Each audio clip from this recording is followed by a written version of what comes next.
बोले गोपाल कृष्ण भगवान की जय।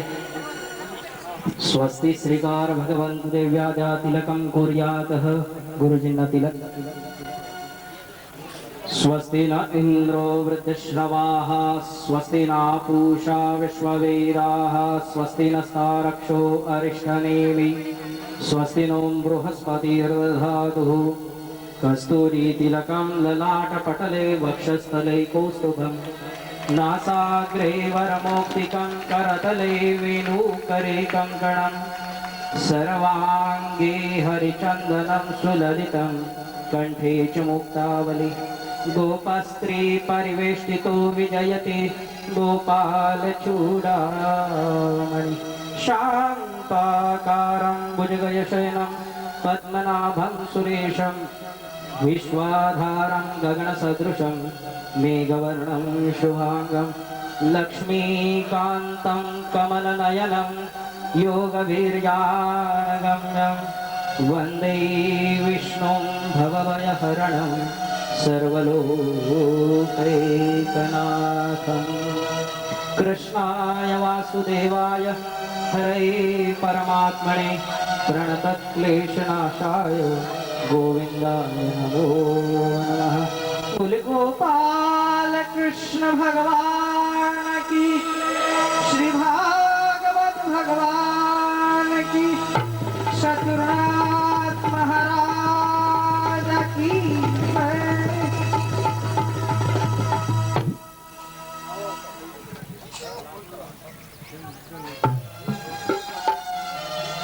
जय श्री कृष्ण। सौ देवकीबाई विजय कुमार जी सोमाणी चैरिटेबल ट्रस्ट की ओर से पधारे हुए सभी श्रोतागणों को मैं अभिवादन करती हूँ। ईश्वर की ध्वनि घट घट में होती है। जैसे माता अपने गीत सुनाकर बाल बच्चों को शांत करती है, उसी तरह अंतर की ध्वनि परमात्मा ध्वनि इसीलिए है कि जीवात्मा उसको सुनकर शांति प्राप्त करे। परम पूज्य आचार्य श्री हरिनारायण जी के मुखारविंद से हम इस ध्वनि को आज हमारे भीतर महसूस कर रहे हैं। यह हमारा परम सौभाग्य है। बोली तो अमोल है, बोली तो अमोल है, जो कोई बोले जान, हिये तराजू तौल के तब मुख बाहर आन। आचार्य श्री का हर शब्द अनमोल है, क्योंकि हर शब्द हृदय से निकल रहा है। कल अजामिल आख्यान व्रतासुर का व्रत, भक्त प्रहलाद और नृसिंह भगवान के अवतार को हमने सुना, और आज हम सबको आतुरता से इंतजार है उस क्षण का जब भगवान श्री कृष्ण जन्म का अवसर आएगा। राह निहारे कान्हा तेरी, राह निहारे कान्हा तेरी, अखियां अब तो तरस गई, अब तो प्यारे दर्श दिखा दे, जाने कितनी घड़ियां बीत गई, जाने कितनी घड़ियां बीत गई। अब सौ माहेश्वरी अपना भजन प्रस्तुत करेगी।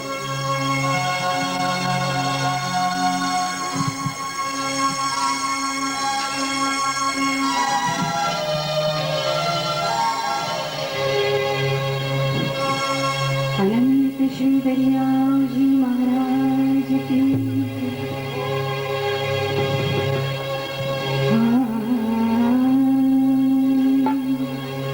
गुरु मात पिता गुरु बंधु सखा, गुरु मात पिता गुरु बंधु सखा, तोरे चरणों में स्वामी मेरे कोटि प्रणाम, तोरे चरणों में स्वामी मेरे कोटि प्रणाम।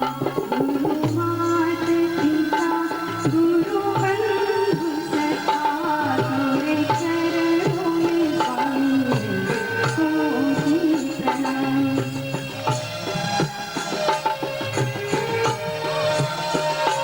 प्रिय काम तुम्ही प्राणनाथ तुम्ही, प्रिय काम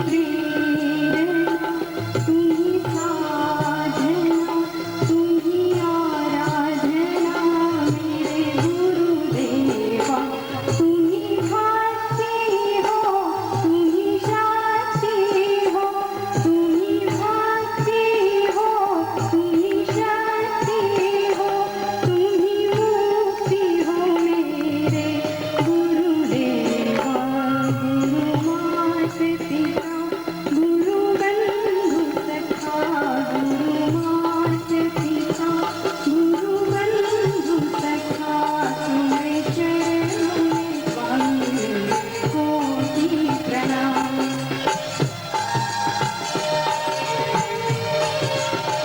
ध्यानमूलं गुरोर्मूर्ति पूजामूलं गुरोर्पदम् मन्त्रमूलं गुरोर्वाक्यम् मोक्षमूलं गुरोर्कृपा तुम्ही प्रेम हो तुम्ही करुणा हो तुम्ही प्रेम हो तुम्ही करुणा हो तुम्ही मोक्ष हो मेरे गुरुदेवा तुम्ही मोक्ष हो मेरे गुरुदेवा गुरु मात पिता गुरु बंधु सखा गुरु मात पिता गुरु बंधु सखा तेरे चरणों में स्वामी मेरे कोटि प्रणाम तेरे चरणों में स्वामी मेरे कोटि प्रणाम तेरे चरणों में स्वामी मेरे कोटि प्रणाम सद्गुरुदेव भगवान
जन दरिया बंदन करे पल पल वारंबार नमो हरि गुरु नमो सत्संग जन दरिया बंदन करे नमो नमो भगवंत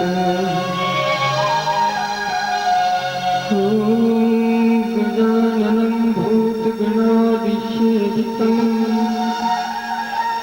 कपीशजम्बो फलचारो भक्षणम् नासतं शोकविनाशकारकं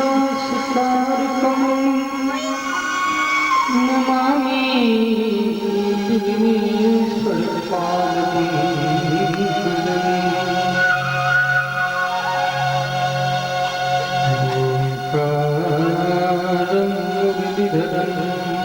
प्रभुपदं वृन्दावनाधीश्वरम् भक्ताभीष्टफलप्रदं सुरवरैया श्रीपादं वन्दे श्रीहारिणम्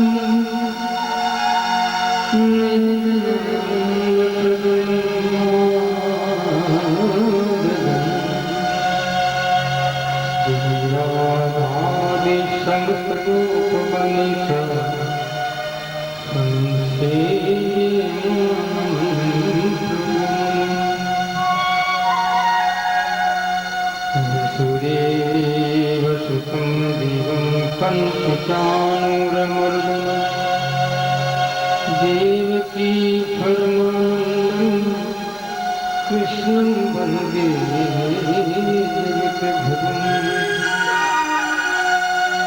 गुरुर्ब्रह्मा गुरुर्विष्णु गुरुर्देवो महेश्वरः गुरु साक्षात् परब्रह्म तस्मै श्री गुरुवे नमः। सद्गुरु जन दरियाम सही गुरुदेव हमारा राम राम सुजाय पतित को पार उतारा मेरा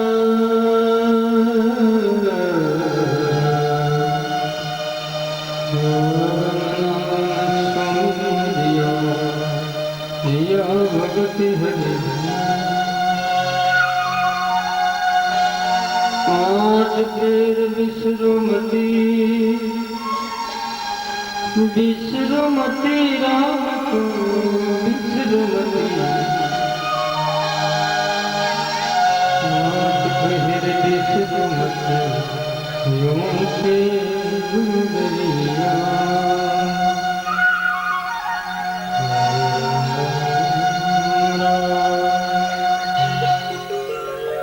आनंद कोटि ब्रह्मांड नायक रात पर पूर्ण परमात्मा अखिल भुवनेश्वर पति करुणा वरुणालय आनंद विभूषित विश्वव्यापी राम जी महाराज को प्रणाम करते आचार्य के दिया महाराज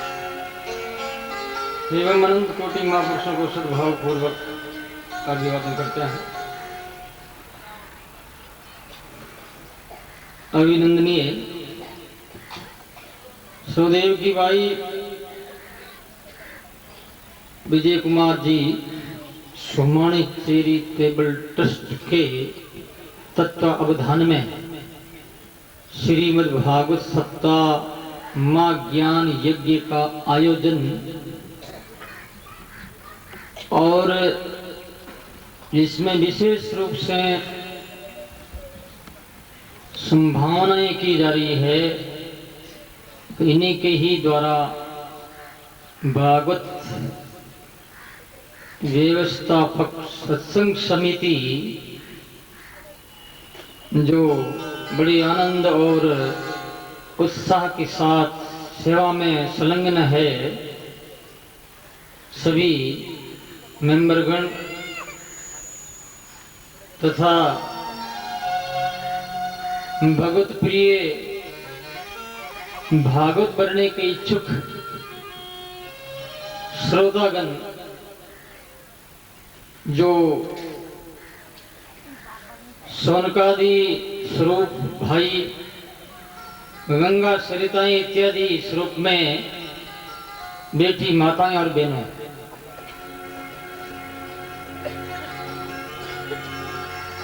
कल के पावन प्रसंग के अंतिम में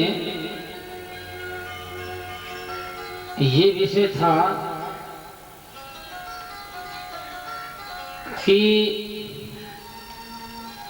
असत्य का संग करने वाला असत्य का सहारा लेकर के दुनिया में बड़प्पन प्राप्त करने वाला व्यक्ति कभी सक्सेस नहीं हो सकता। भौतिकवाद की सीमाओं में आबद्ध हो जाता है और सीमाएं टूट जाती है और टूटी हुई सीमाओं के ही नीचे वो व्यक्ति दब जाता है। जैसे कि चलता हुआ व्यक्ति के ऊपर पहाड़ पड़ जाता है, वो नीचे आके दब जाता और मर जाता है। इसी प्रकार की हमारी मन की परिकल्पनाएं, असत्य की आशाएं, असत्य की दौड़,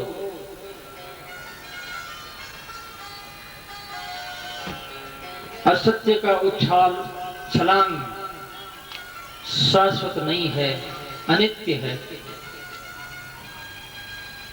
मेरी समझ से हिरण्यकश्यप जैसा कोई यहाँ दुनिया में नहीं है। दुनिया में तो क्या 3 लोग 14 भवन में भी इस प्रकार के ख्याति प्राप्त पुरुष और प्रकृति के तत्वों को कंट्रोल में करके जिसने तब के बल से विजय श्री हासिल की थी, ऐसा हिरण्यकश्यप। लेकिन उनके जीवन में एक असत्य था, इस कारण से उनका पतन हुआ। भक्त प्रहलाद के जीवन में सत्य होने के कारण उनकी विजय हुई, पर विजय भी शाश्वत स्वरूप से एक अमर बन गई, जो आज एक इतिहास प्राणी मात्र को प्रेरणा दे रहा है, देता आ रहा है, दे रहा है और देता रहेगा। इसलिए सत्यमेव जयते, सत्य की विजय होती है। तो व्यक्ति को सत्य का ही सहारा लेना चाहिए। असत्य का सहारा लेने वाला व्यक्ति परिणाम में पश्चाताप करता है, भयंकर कष्ट का, दुखों का अनुभव करता है। जो आप कई बूढ़े बड़ेरे बैठे हैं, आपने अपने जीवन में जो भी किया है उन पर आप ख्यालात करते हैं तो विचार करते हैं कि इतनी दौड़ में मुझे कुछ नहीं मिला। मैंने बेटों के लिए, पोतों के लिए, परिवार के लिए, समाज के लिए क्या क्या नहीं किया, बहुत किया, लेकिन आज मैं हारा हुआ हूं, आज मैं निराश हूं, आज जीवन में जीने की कोई किरण नहीं है। ऐसी अनुभूति आप सबकी है, आपको पता ही होगा, क्योंकि सत्य नहीं है। हारना पड़ा ऐसे शख्स को। भागवत से ये प्रेरणा लेनी चाहिए, हमारे शास्त्रों से, कि हम सत्य में रहें, सत्य के साथ रहें, सत्य के संग में रहें, सत्य के विस्तार में रहें, सत्य के प्रचार में रहें। ऐसी हमारी सोच होगी तभी हम इस भौतिकवाद से ऊपर उठ करके सत्य में परिवर्तित हो जाएंगे, सत्य स्वरूप बन जाएंगे, भगवत्ता हमारे में आ जाएगी, भगवान बन जाएंगे। ये कथा कल मैंने आपको संक्षिप्त में सुनाई थी। कथा का भाव ही सर्वोपरि है, भगवत्ता, प्रेम और आनंद तभी बहने लगता है। कथा कोई शब्द नहीं है, कथा कोई आकार नहीं है, कथा कोई किताब नहीं है। कथा हमारा एक भाव है, हमारा एक व्यक्तित्व है, हमारा एक सोच है। जब सोच व्यक्ति का अच्छा हो जाता है तो जीवन में कथा ही कथा है, और सोच नहीं है तो कथा एक कथन मात्र हो गई। इसलिए कथन नहीं हो, कथा जीवन में आनी चाहिए, व्यवहारित होना चाहिए प्रैक्टिकल रूप में। वही कथा हमारे जीवन को कथानक रूप दे सकती है।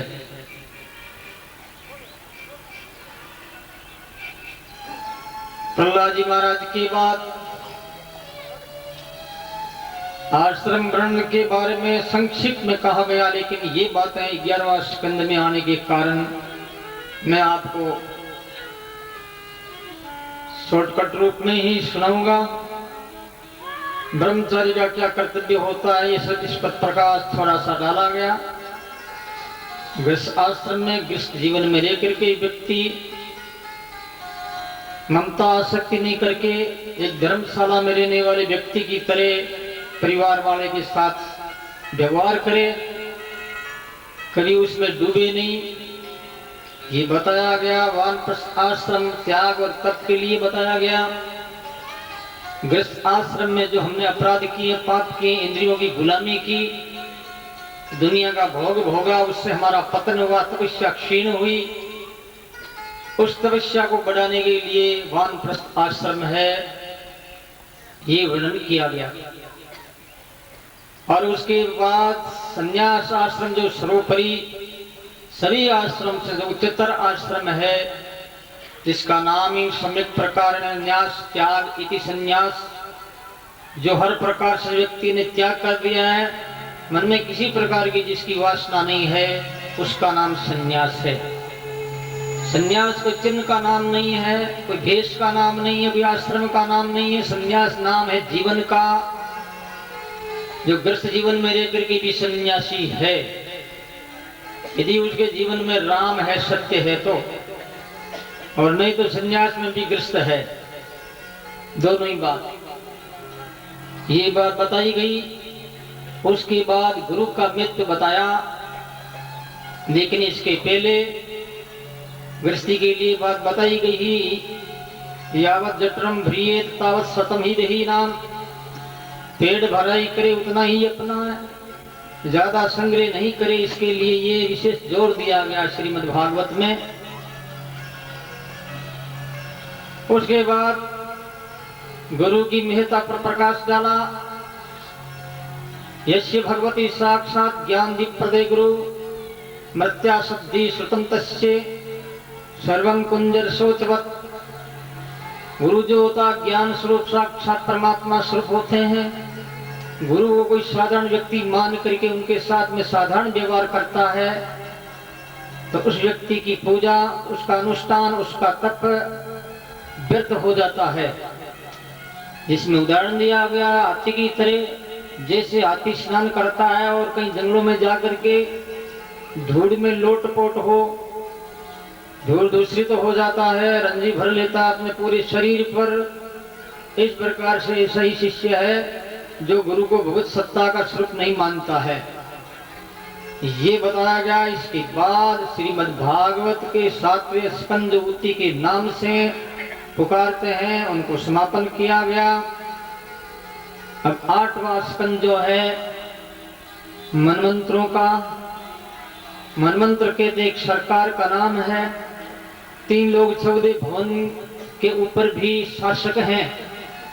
जैसे भारत के शासक, अमेरिका देश के शासक, अलग अलग देशों के अलग अलग शासक, राष्ट्रपति, प्रधानमंत्री, शिक्षा मंत्री, खाद्य मंत्री इत्यादि। इसी प्रकार से 3 लोग 14 भवन को चलाने के लिए मनवंत्र है। जैसे हमारी ये सरकार, तो उस सरकार को कहते हैं मनवंतर। सरकार में सब आ गया, राष्ट्रपति आ गया, देश आ गया, समाज आ गया, सब आ गया। सरकार जो शासन करने वाले जितनी है। सर्वं सय करोति इति सरकार, जो चलता है और चलने वाले को और चलाता है, दिशा निर्देश देता है, मार्गदर्शन देता है, उसे सरकार कहते हैं। सरकार सर्वं श्रेष्ठम करोति, जो श्रेष्ठ काम करता है, वो शासन चलाता है, उसका नाम सरकार है।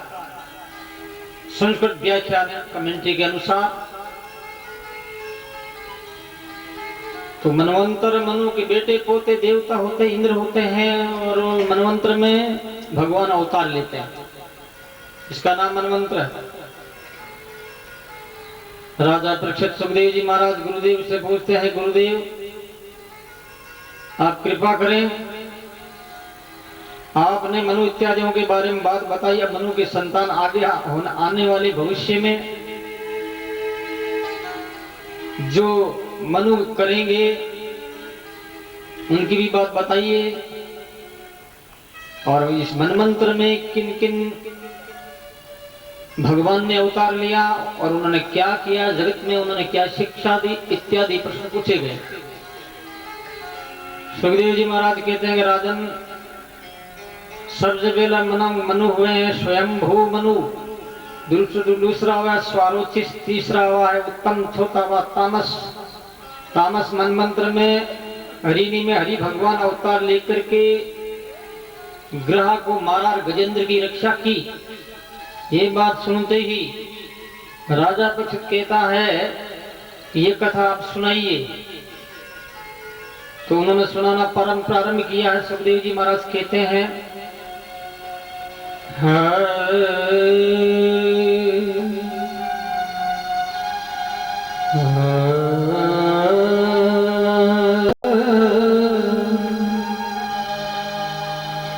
आशीष गिरि राजन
बोलो राम, जोर से बोलिए राम।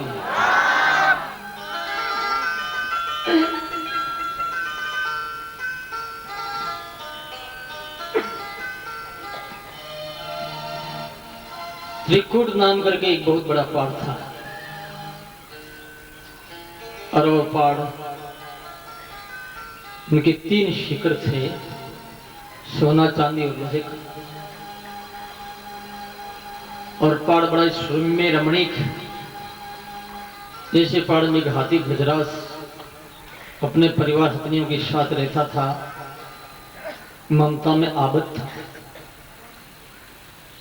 बीच में नहीं बोले कोई भी, हाँ हूं बिल्कुल मत करो, चुपचाप बैठी रहो। आवाज आते ही गड़बड़ी हो जाती है मेरे, अंदर ही कर लो, मन में राजी हो एकदम चुप। नहीं तो जयकारा करना, नहीं हंकारा करना, साइलेंस।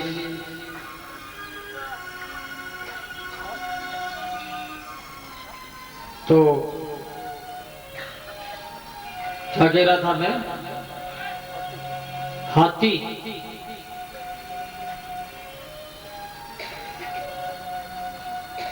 हथनियों के साथ एक दिन प्यास लगी। उस पहाड़ की पलहटी में एक बहुत बड़ा सरोवर, जैसे सागर हो, सागर तो नहीं कहा जा सकता लेकिन विशाल जलाशय तालाब था। लोग पानी पीने के लिए आया, पानी पिया, हथनियों ने पानी पिया, और हाथी ने अपने सूंड में पानी भर करके हथनियों के ऊपर वो पानी गिराता है, उछालता है, नृत्य करता है, मनोरंजन करता है, उनको पकड़ता है, उनके कान पकड़ता है, पानी गिराता, गेर रमता, होली रमता है, बच्चों पर पानी गिराता। हाथी कौन? जानवरों में हाथी को बहुत कामी माना गया है, ज्ञान वृक्ष में। ये जीव हाथी है, बड़ा कामी है। कामी का मोस्टली स्त्री विशेष नहीं है, कामी का तात्पर्य कोई भी कामना, सही हमारे जीवन में पैसे की कामना हो, मान सम्मान की कामना हो, सत्ता की कामना हो, विजय की कामना हो, कामी है। जीव जैसा कोई कामी नहीं, कोई संग्रही नहीं है। पशु कभी संग्रह नहीं करते, देख लो आप, कुत्ते को देख लो, गाय को देख लो, भैंस को देख लो, और भी जानवरों को देख लो, संग्रह करते ही है। इनको ये भी चिंता नहीं कि शाम का क्या होगा, कोई पता नहीं, खा रहे हैं वर्तमान में जो सामने पड़ा है, इनकी एक खाने की रहती है, लेकिन और भविष्य के लिए कोई चिंता नहीं करते। लेकिन मनुष्य इतना कामी है, रात दिन भविष्य की चिंता करता है, मैं खाऊं और मेरा परिवार खाए और संग्रह हो जाए और 7 पीढ़ी तक भी कम नहीं हो, इससे बड़ा ढेटा कामी और कौन होगा? हाथी मन जी पानी में गया। पानी क्या? ये सागर संसार, ये पानी संसार के हर एक कोने में, हर एक क्षेत्र में, हर जगह पर काल मंडराता रात दिन। तो काल कौन? मगरमच्छ, काल का प्रतीक। श्रीमद् भागवत वर्ड से लोक भाषा है, लेकिन इसका तात्पर्य आध्यात्मिकता में है। तो पानी में हाथी का पैर पकड़ लिया मगरमच्छ ने। ऐसे हम अपने जीवन में इतना संग्रह कर रहे हैं, शुभ काम तो करना दूर रहा, बस रात दिन इसी में लगे हुए हैं, कितना कर लें, कितना हो जाए और कितना हो जाए और कितना हो जाए। इतने में काल मगरमच्छ आता और मार देता। कार्ड फेल हो गया। कब हुआ? अरे कल तो मेरे से बात कर रहे थे कि भाई साहब बात तो कर रहे थे, लेकिन वो तो चले गए, चल बस। ये काल पकड़ लिया हाथी, फिर युद्ध हुआ भयंकर। 100 वर्ष तक अतनी दूसरी अतनी से अपना सूंड, उसका पूंछ पकड़, तीसरा पूंछ पकड़, एक ही साथ में ये वार करते हैं निकालने की, रिटर्न जोर लगाते हैं, लेकिन समस्या हल नहीं हुई। 1000 वर्ष बीत गए, चले गए हाथी, इतने सारे चले गए, कौन किसका है? दुनिया में जाल कपट दंभ के अलावा यही तो संबंध है दुनिया का सच्चा, जाल कपट और दंभ। स्त्री को कैसे राजी करे, स्त्री सोची पति को कैसे वश में करूं, मैं इसको कार्टून बना दूं। पति सोचता गुड़िया बना दूं, तो इसी में लगे रहे उपाय। चले दास ये सगा संबंधी स्वार्थ से अपनावे, स्वार्थ हत्या पथ नाम नहीं लेवे, अलगा से चल जावे। स्वार्थ से स्वार्थ पूरा होने के बाद में जवानी में कितना प्रेम किया पति पत्नी ने, अब बूढ़े हो गए, वो तो कितना प्रेम है क्या है कोई पता नहीं। कहाँ गई तुम्हारी माँ दादी जी, कहाँ गई है कोई पता नहीं, 2 दिन हो गए हैं। जवानी में स्त्री को छोड़ता 2 दिन में, 2 घड़ी नहीं छोड़ता, बुरा मत मानना हो। क्या स्थिति हो रही है, इसका मतलब प्रेम नहीं, आसक्ति थी। उपनिषदों में आता वेदांत है, उपनिषद वेदों का सार है, जिसे वेदांत कहते हैं, फिलोसफी कहते हैं, दर्शन कहते हैं।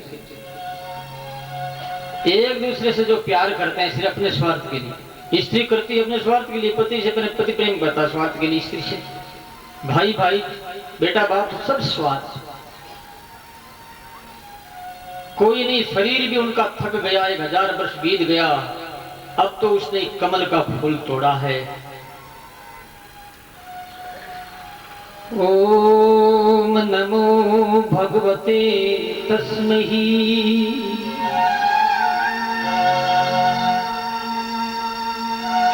यत् ये सच्चिदात्मकम्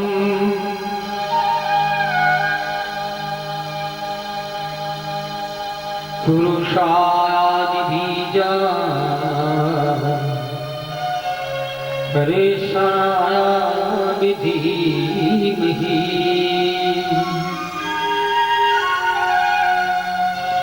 एतस्मिन्निदं यतश्चेदं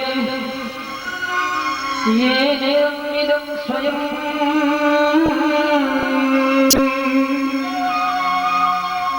यस्मात् परस्मात्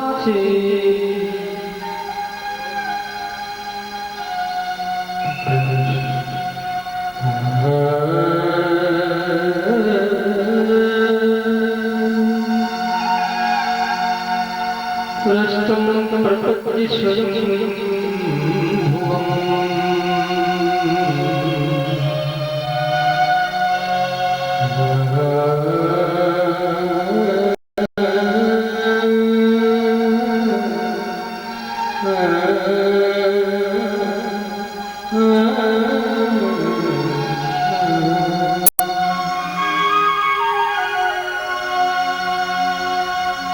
कितनी बढ़िया बात की। हर संप्रदाय वाले अपने इष्ट का नाम के साथ जोड़ते हैं भागवत के इस प्रसंग को। जोड़ना अच्छा बुरा नहीं, लेकिन जोड़ते हैं। गज हाथी ने यही नहीं कहा कि राम तू आना, ये नहीं कहा कृष्ण तू आना, हे शिव तू आना, ये भी नहीं कहा। क्या कहा? जो सब का अधिष्ठान है, सबका मालिक है, सूर्य चंद्र ग्रह नक्षत्र कोटि कोटि ब्रह्मांड, जिसके ऊपर कोई नहीं है, सबसे ऊपर वो है, सबका मालिक, सबका बाप, जिसकी सत्ता से सारा संसार चल रहा है। ऐसा सत्य जो है वो मेरी रक्षा करे। ये कहा। अब तुम उनको राम मान लो, कृष्ण जो भी मान लो, और सूर्य ने माना, सूरदास जी ने माना है कि कृष्ण को पुकारा, तुलसी ने माना राम को पुकारा, मीरा ने कहा श्याम को पुकारा, श्याम को पुकारा, अब किसको पुकारा? लेकिन हाथी ने पुकारा उस सत्य को, चाहे वो राम बनकर की रक्षा करे, चाहे वो कृष्ण बनकर रक्षा करे, चाहे कोई तत्व बनकर के, ब्रह्म बनकर के या शिव बनकर के, उनकी इच्छा वो स्वतंत्र है, आजाद है, परमात्मा जैसे भी करे वो करे। बिन कंठी माला बिना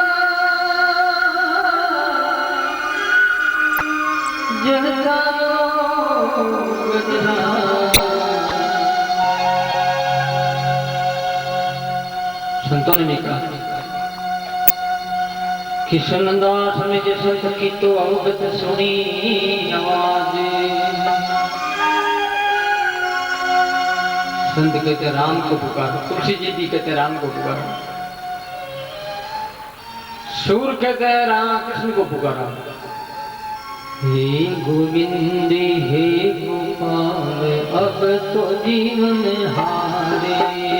हे गोविंद हे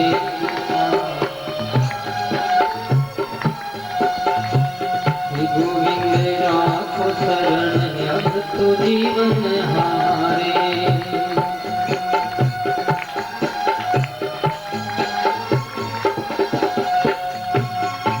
नीर पीवन हेतु गयो सिंधु के किनारे। नीर पीवन हेतु गयो सिंधु के किनारे। सिंधु वसत में सिंधु वसत करण ये पखारे। हे गोविंद हे गोपाल अब तो जीवन हारे। हे गोविंद हे गोपाल अब तो जीवन हारे।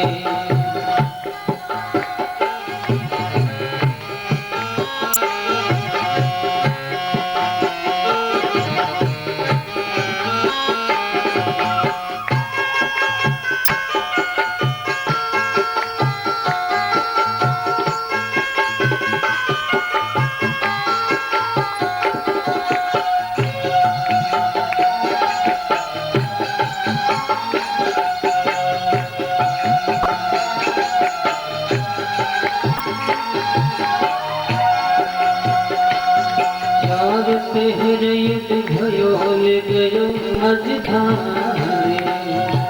चार पहर युद्ध भयो ले गयो मझधारे। कान नाकी डुबन लागे, कान नाकी डुबन लागे, कृष्ण को पुकारे। हे गोविंद हे गोपाल अब तो जीवन हारे।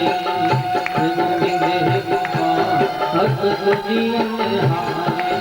हे गोविंद राम शरण अब तो जीवन हारे।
श्याम सुनो श्याम सुनो श्याम सुनो सूर के श्याम सुनो सूर के श्याम सुनो शरण हो तिहारे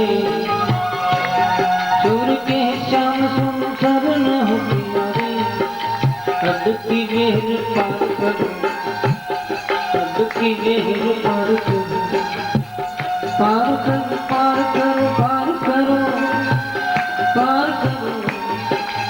की बेहर पार करो, सबकी बेहर पार करो, नंद के भरे हे गोविंद हे गोपाल अब तो जीवन हारे, हे गोपाल अब तो जीवन हे गोविंद राम शरण अब तो जीवन हारे, हे गोविंद हे गोपाल अब तो जीवन हारे।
सूर ने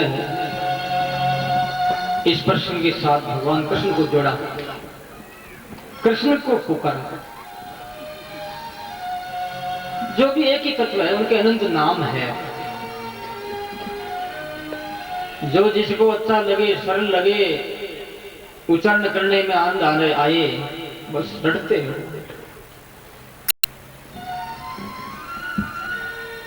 इसलिए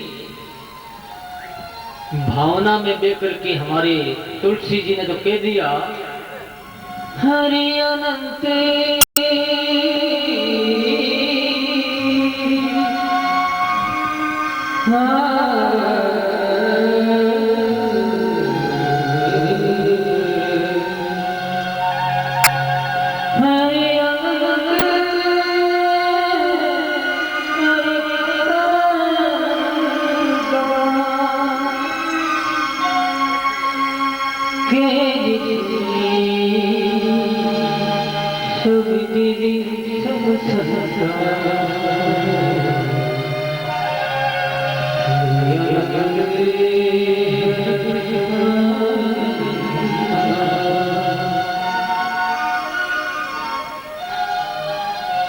एक दूसरे की बात कट रही है। हमारे विद्वान कहते हैं एकम सद विप्रा बहुधा वदंती, सत एक है। विद्वान लोग बहुत प्रकार से इनकी व्याख्या करते हैं और भगवान को बहुत बताते हैं। बहुत भगवान है, ये भगवान नहीं, बहुत भगवान है। तुलसीदास ने भी कहा हरि अनंत, भगवान अनंत है, ये भगवान नहीं है। हरि कथा अनंत, कथा भी अनंत है, ये भगवान नहीं। कोई ऋषि कहता नहीं वो एक ही है, तो फिर अनंत कौन है? ये अनंत हम लोग हैं। हमारे लिए वो अनंत बनता क्या करे? हम चाहते हैं कृष्ण कृष्ण बनाओ, मैं कृष्ण आवे मेरे पास, वो कृष्ण बन के आता। हम चाहते हैं राम बने तो राम बन के आता है। हमारी त्रुटि वो क्या करे? वो सत्य तो एक है। हम अनंत है, हमारा भाव अनंत है, हमारा स्वभाव अनंत है, हमारा सोच अनंत है, हमारी मति अनंत है, हमारे विचार अनंत है, इसलिए वो अनंत बनते हैं परमात्मा। तो कौन सी जरूरत पड़ी अनंत बनने की? वो तो एक ही है। हरि अनंत, हरि कथा अनंत, के ही सुनी सब विधि सब संता। जो भी है, कमल का फूल तोड़ा और उन्होंने आकाश में कर दिया, वो मेरी रक्षा करे। भगवान के हृदय में खलबली मच गई। करुणा प्रार्थना वो है, परमात्मा के हृदय को आंदोलित कर दे, तूफान पैदा कर दे भगवान के हृदय में। उसका नाम है प्रार्थना, उनका नाम है आरती। आरत अर्थ भक्त गजेंद्र, चार भक्तों में से ये अर्थ है। खलबली मच गई। दौड़े भगवान गरुड़ के ऊपर बैठ कर गए। गरुड़ की भी इतना फोर्स नहीं था, इतने में खुद छलांग मारते हैं। छलांग से ही नहीं तो चक्कर को चला दिया, मगरमच्छ का सिर काट दिया और हाथ से पकड़ करके गजेंद्र हाथी को निकाल दिया। बाहर आकाश में पुष्पों की वर्षा हुई, नगाड़े बजे।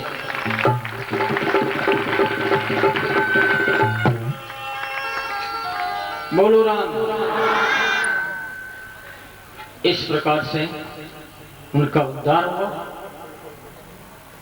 और वो पार्षद के रूप में भगवान का पार्षद बन गया गज।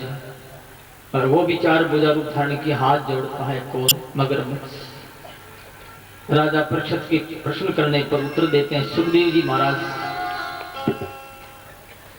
कि ये मगरमच्छ पहले जन्म में हु नाम करके गंधर्व था। देवल नाम करके महात्मा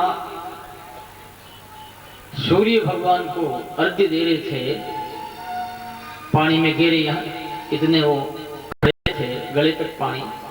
सूर्य भगवान को अर्घ्य दे रहे थे। वो मजा लेने के लिए आए थे, मनोरंजन करने के लिए, सांसारिक मनोरंजन। हु नाम करके गंधर्व बहुत सी औरतों के साथ उस जलाशय में आया, नाचने लगा, उछाल तरंग नृत्य करना और उस बाबा को पैर पकड़ करके नीचे फेंक दिया, डाल दिया और खिलखिला करके हंसने लगी। सब तालियां पीटने लगी, औरतें वगैरह सारी।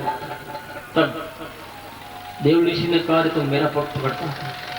पग तो मगरमच्छ पकड़ते हैं, तो मगरमच्छ हो गया, श्राप दे दिया। रोने लगे, रो मत, हाथी तेरा पैर, तू हाथी का पैर पकड़ेगा और भगवान तेरा कल्याण करे।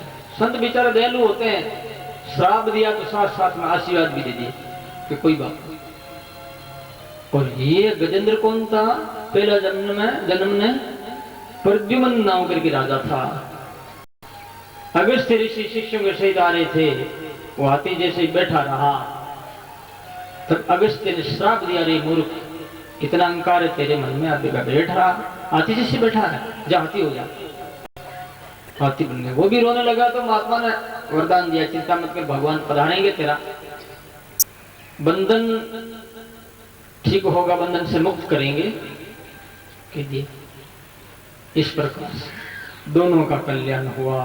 भगवान की हर क्रिया में जो भी भगवान करते हैं वो लीला है, और जीव जो करता वो क्रिया है।